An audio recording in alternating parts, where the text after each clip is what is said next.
let's run the floor in the NBA. Celtics without Al Horford, Jaylen Brown, and Jason Tatum lost in Toronto in overtime by 3. Pascal Siakam went for 40 and 13 rebounds. And so with that loss, the Celtics fall from 1st to 4th in the jam-packed Eastern Conference. In Memphis, nobody played. The Warriors, without the Splash Brothers, without Draymond Green, got blown out by the Grizzlies, who were playing without Ja Morant.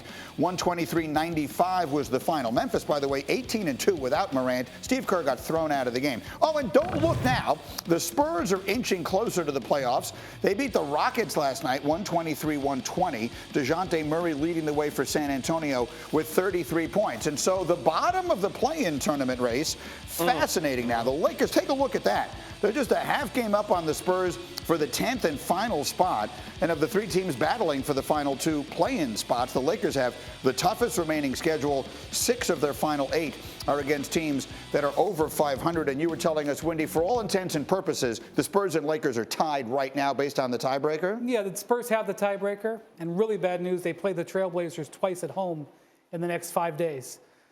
The Spurs are probably going to be ahead of the Lakers by the end of the week. And so what does this mean? Can you fathom a world, Jay Will, in which LeBron James, having the kind of season that he is having, might miss out on everything, including the play-in tournament? Yeah, I've been thinking about that world for the past month and a half. And the real question that I have for LeBron is, you have a sore left knee that you missed multiple games already. Now you roll your left ankle.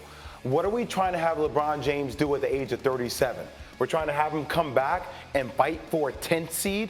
Like, it gets to a certain point where you're thinking, what's in the best long-term interest of LeBron James, more so than short-term game? What's in the best long-term interest of LeBron James is clearly something that will happen after the middle of June this year. I think any thoughts of Anthony Davis coming back and this team going on some miracle run, unless there's anyone here who wants to suggest that's still a possibility. So, Wendy, what does it then look like? What does the future look like for LeBron beyond this spring? Boy, it's going to take threading a needle to get this Lakers team out of the current situation. They are going to have to hit a home run in free agency with very limited dollars. They are going to have to hit some sort of Russell Westbrook trade.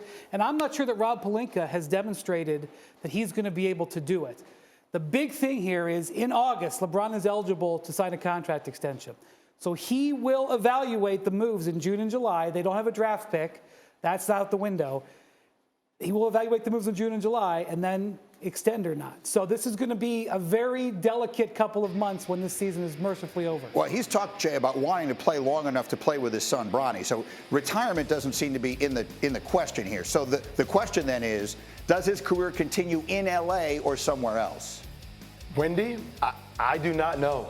I would love to have a definitive answer for you, but I don't know if I believe in Rob Pelinka's ability to get this team and revamp them to be a title contender. And if I'm LeBron James, I am chasing after a legacy. I want to win. Do the Lakers give me the best odds to win a championship? Right now, I would heavily bet against the Lakers to do that. Well, in theory, they have a big 2. Now, one of that big 2, it tends never to be healthy. You think about it, you label that, in theory. Is the possibility of trading Anthony Davis this offseason on the table? I think it'll be something that's discussed. I think it would be a mistake because you're still talking about a guy when healthy is a top 15 player. You're not going to be replacing it. And something I'll say about LeBron. He loves sitting at his house in Brentwood, drinking wine on his rooftop deck with his little fire pit out there. He likes being in L.A.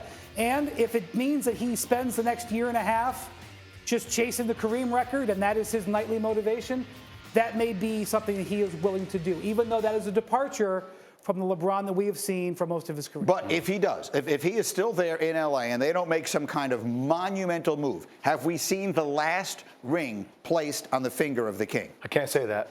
You'll never see me on national TV betting against LeBron James.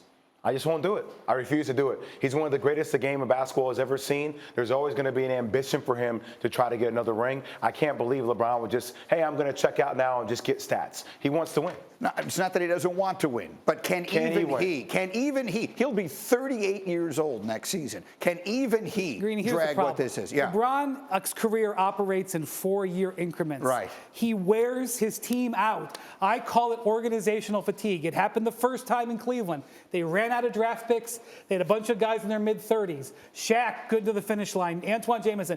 He goes to Miami, 4 years. Great run. They run out of draft picks. 3 guys in his last game, 3 guys retired after the game. He goes to Cleveland.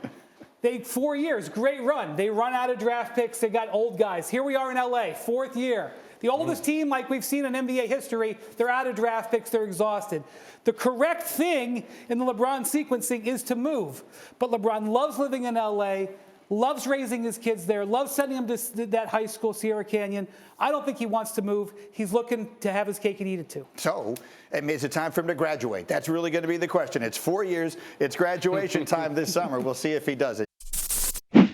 Thanks for watching ESPN on YouTube. For live streaming sports and premium content, subscribe to ESPN Plus right now.